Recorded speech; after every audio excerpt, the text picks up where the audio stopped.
¿estás listo para acompañarnos en esta nueva emisión de la asignatura de Historia? Por supuesto que estoy listo para iniciar una emisión más de Aprende en Casa. Sean todas y todos bienvenidas y bienvenidos a este nuevo viaje por el conocimiento. Recuerden que esta es una opción diferente que les permitirá seguir aprendiendo durante el tiempo que dure la contingencia sanitaria que vivimos. Es un espacio en el que los temas abordados, estamos seguros, serán de gran ayuda para su desarrollo personal. Por ahora sabemos que han sido muy pacientes y sobre todo que han impulsado el trabajo colaborativo en su familia. Continúen así. Si todavía no tienen listo pluma y papel, vayan por ellos.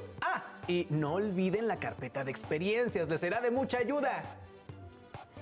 En esta sesión hablaremos sobre los criollos en la Nueva España.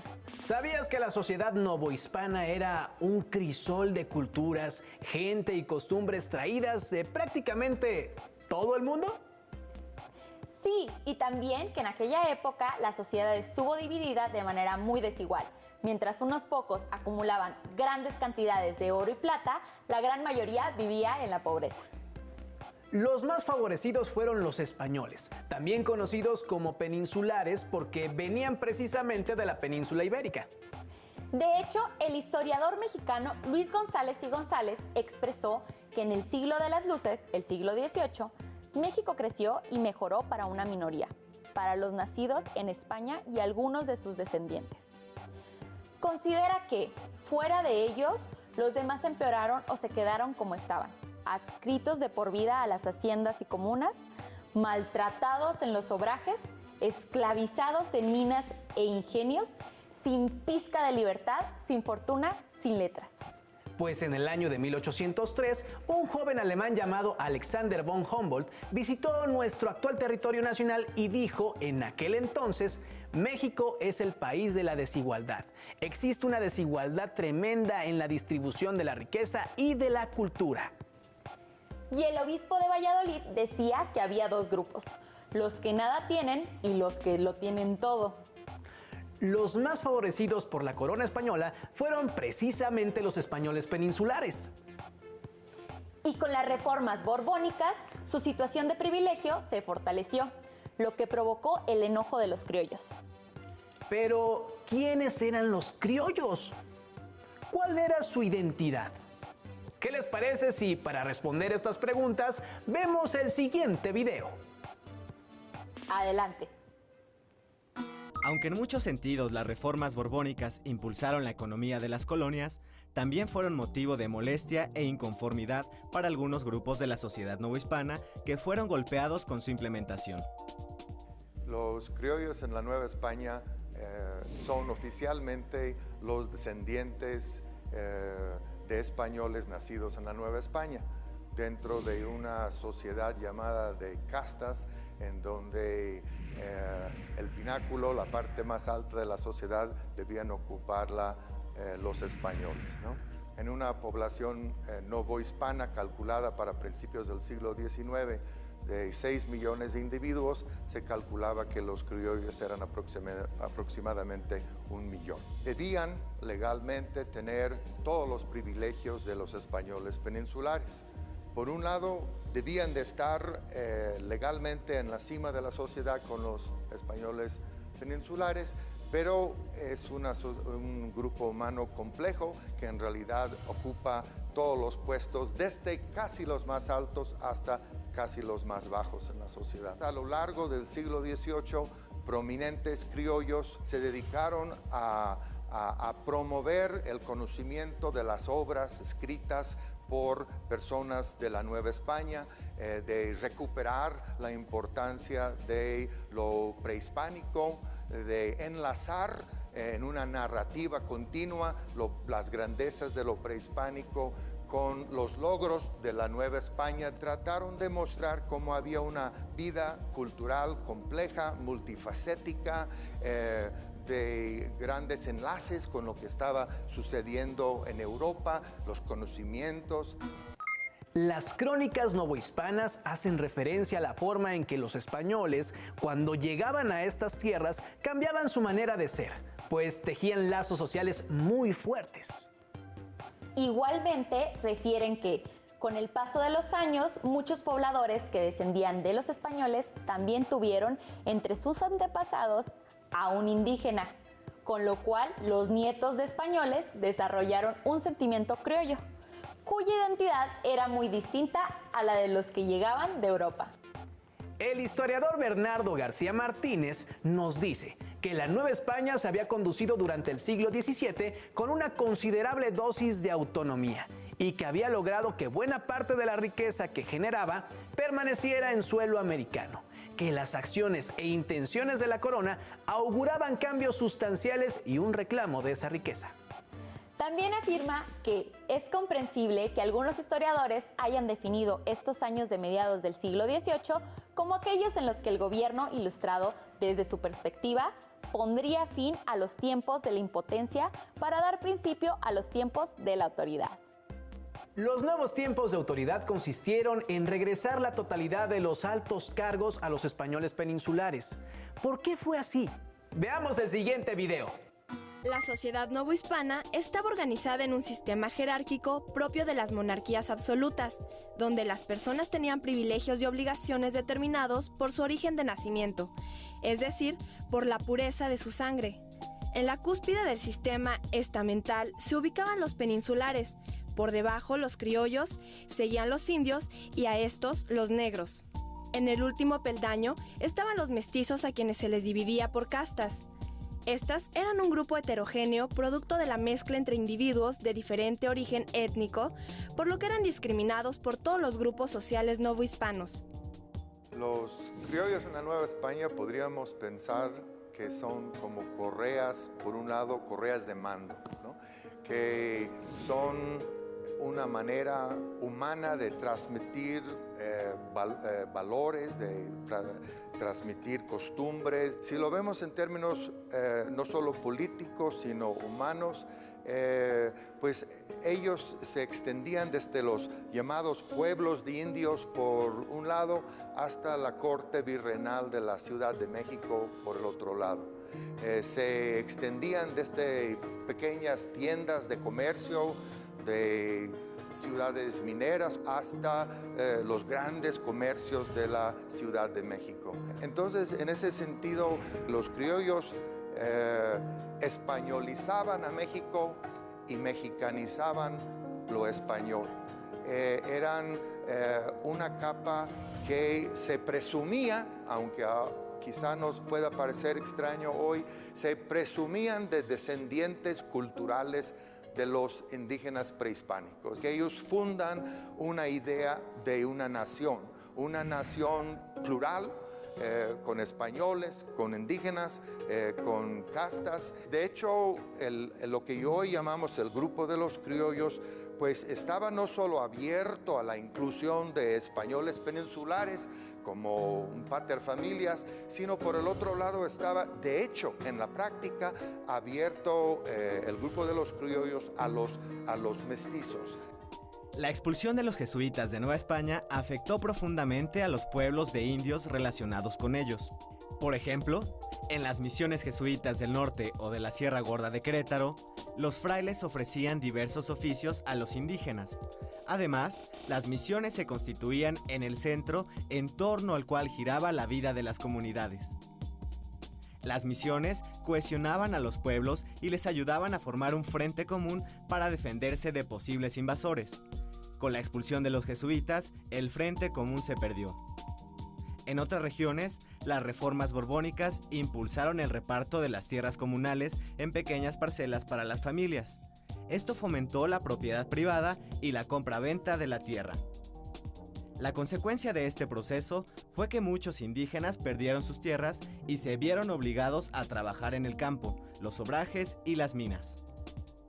Las reformas borbónicas en el siglo XVIII se refieren a las reformas llevadas a cabo por la familia reinante de España, los Borbones de origen francés. Van a empezar a desbaratar todo el andamiaje del imperio hasta ese momento, cuando menos como planteamiento para rehacer las cosas. En ese planteamiento que algunos han visto como el nacimiento del Estado moderno en México, con ideas ilustradas, con ideas de cambio evolutivo permanente, los criollos son vistos demasiadas veces como los enemigos. Enemigos por ser los hijos de la tierra, por tener intereses en la tierra mexicana, novohispana, por tener parentesco con los no españoles y quizá no ser del todo leal a la idea del imperio o al monarca español. Y sobre todo por guardar ciertos rencores, resentimientos contra los peninsulares y tener pretensiones de mando localmente en América. Entonces, como que empieza a agitarse un problema incluso del imaginario, el imaginario de cómo pensar la Nueva España. Los criollos empiezan a privilegiar una visión quizá un poco más autónoma de la Nueva España, y los españoles ven y empiezan a llamar a la Nueva España una colonia. Y una colonia solo existe en la medida en que sirve los intereses del país colonizador, ¿no?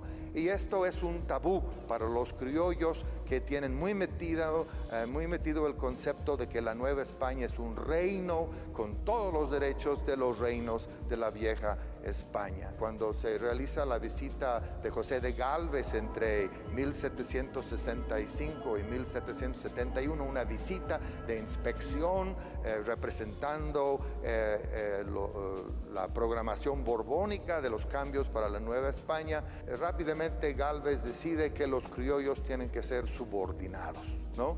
Entonces los empiezan a remover de ciertos puestos que ya habían logrado detener, y empieza el resentimiento a crecer. Y esto va a crecer hasta cuando la invasión francesa de España en 1808 hace que los españoles formen un movimiento de juntas de sus principales ciudades. Los criollos en la Nueva España dicen inmediatamente: nosotros no somos menos que nuestros hermanos peninsulares, formaremos nuestras propias juntas. Y empieza un movimiento, recibe simpatías del virrey en funciones, Iturrigaray, de la Nueva España, y viene un movimiento represor que quita al virrey, que suprime las juntas novohispanas, y entonces las cosas empiezan a estallar. Como vimos, la identidad criolla, también conocida como el sentimiento criollo, motivó a que estos se sintieran inconformes con el trato que recibían por parte de la corona española. Los criollos lucharon para que la monarquía los tratara de distinta manera y no les negara el derecho del que se sentían merecedores a ocupar altos cargos administrativos, militares y eclesiásticos. Uno de los argumentos a favor de los criollos para ocupar los altos cargos eran que ellos conocían el territorio. Además de que su pasado y futuro estaban en estas tierras. Contrario a la situación de los peninsulares, que no tenían ningún arraigo por la Nueva España y que desconocían sus costumbres. Las reformas borbónicas no favorecieron a los criollos y poco a poco se fue fortaleciendo la idea de hacer algo por cambiar la situación. El historiador Luis González y González decía que la juventud criolla, formada por los nacidos entre 1748 y 1764, ya no soportaba el recrudecimiento de la tiranía y maldecía el espectáculo de la Gran Hambre. Pero, ¿cómo afectaron a los criollos las reformas borbónicas? Veamos un video más. Las reformas borbónicas, al limitar las posibilidades de ascenso social de los criollos, generaron un profundo malestar en el grupo. Los peninsulares acapararon los principales puestos políticos, administrativos y eclesiásticos, por lo que las opciones de los criollos se redujeron sustancialmente. A partir de esto, los criollos solo pudieron aspirar a convertirse en sacerdotes, abogados o militares, pero no a ocupar puestos de alta jerarquía. Las reformas borbónicas significaron en la práctica el desplazamiento de un buen número de criollos de puestos directivos en la sociedad de la Nueva España. El desplazamiento no solo es el desplazamiento de puestos específicos, es un desplazamiento en el sentido de quién manda y qué es la Nueva España. Significa, desde luego, que va a haber impedimentos para que ciertos criollos lleguen, ya no se diga a ser obispos, pero en otros casos ni siquiera canónigos de las catedrales. Pero hay otro aspecto, hay un desplazamiento de valores. Las reformas borbónicas tienen un elemento de reformismo socioeconómico casi a ultranza.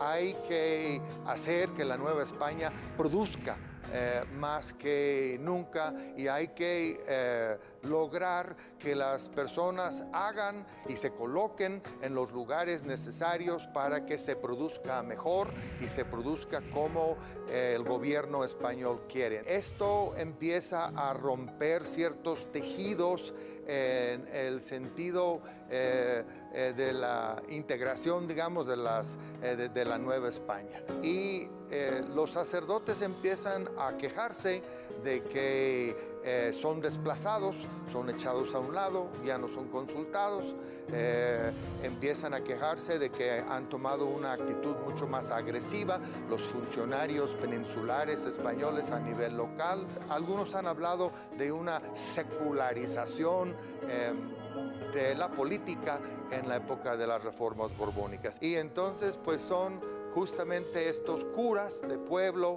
que empiezan a ser los líderes más adelante cuando ya ha venido la descomposición política por la invasión francesa de España en 1808, cuando se ha dado un movimiento de juntas, cuando se ha reprimido el movimiento de juntas en la Nueva España. De repente van a saltar al escenario a partir sobre todo de 1810 con Miguel Hidalgo. Estos individuos, incluso en los 1820, van a ocupar un papel fundamental, estelar, podríamos decir, en el escenario de la independencia de México. La implementación de las reformas borbónicas tuvo un profundo impacto en la sociedad novohispana. Además de las repercusiones en el ámbito económico, político y cultural, las acciones reformistas de la corona modificaron la forma en que los habitantes de Nueva España se relacionaban entre sí. Como vimos, los criollos se vieron afectados por las reformas borbónicas, lo que los motivó a plantearse otras formas de gobierno. Además, se vieron influenciados por acontecimientos internacionales como la independencia de las 13 colonias inglesas, la cual les demostró que era posible separarse de las monarquías europeas. Y no olviden la Revolución Francesa, que les mostró cómo el poder de una rebelión podía derrocar a un régimen monárquico. Fue así como se comenzó a gestar un movimiento que en los primeros años del siglo XIX tomaría las características de una revolución que lucharía por su independencia. Otra de las tareas que los criollos asumieron fue la de dar a conocer al mundo la riqueza histórica, cultural y natural de la Nueva España. Así es, los criollos educados escribieron las virtudes y recursos naturales de las distintas regiones. Recuperaron con orgullo el pasado indígena e incluso enaltecieron a la Virgen de Guadalupe para demostrar que la Nueva España y la gente que la habitaba formaban parte del plan divino. Pues en esa época así era como se entendía el mundo. Después de este recorrido sobre los criollos en la Nueva España que les hemos presentado, les pedimos que respondan las siguientes preguntas.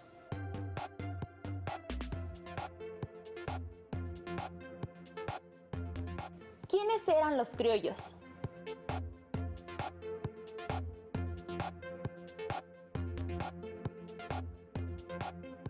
¿Cómo afectaron las reformas borbónicas a los criollos?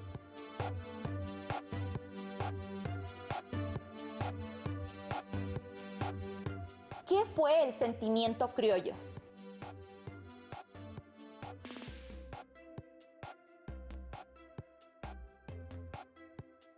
Recuerden incorporar sus respuestas a la carpeta de experiencias. Si tienen oportunidad, les recomendamos leer el libro La Nueva España de Antonio Rubial García, donde podrán conocer más sobre la sociedad novohispana. Gracias por acompañarnos. Continúen con la programación de Aprende en Casa. ¡Hasta pronto!